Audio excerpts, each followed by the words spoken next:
আর আপনি কি পাচ্ছেন আপনার স্বামীকে এতটা অপমান করে? অদ্রিতা, তুমি কখন এলে? এখনই এলাম। আমি তো অনেকক্ষণ ধরে তোমার জন্য অপেক্ষা করছিলাম, আর তুমি তো দারুণ লাগছো। তুমি কি খাচ্ছ? ওয়াইন, আগের মতোই। চিয়ার্স।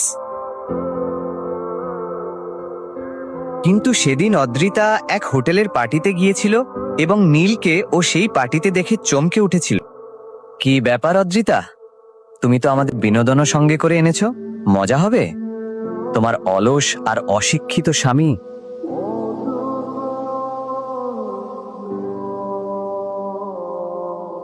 নীল, যথেষ্ট হয়েছে আমার জীবনে। কালো রং মিশিয়ে যদি তুমি সুখ না পেয়ে থাকো, এখন আমার কাছেও চলে এসেছো। একটা কথা পরিষ্কার করে বলো তো, তুমি এমন ধনীদের পার্টিতে এলেই বা কিভাবে?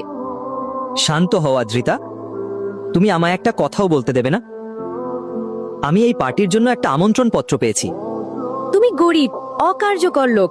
তুমি এমন একটা পার্টির ইনভাইটেশন কিভাবে পেলে, যেখানে কোটিপতিরা আসে? জানো, এখানে একের পর এক কোটিপতি রয়েছেন। আমি এখানে একজন বিশেষ লোকের সঙ্গে দেখা করতে এসেছি। দয়া করে আমার সময় নষ্ট করো না, আর আমি এখানে তোমার সঙ্গে ঝগড়া করতেও চাই না।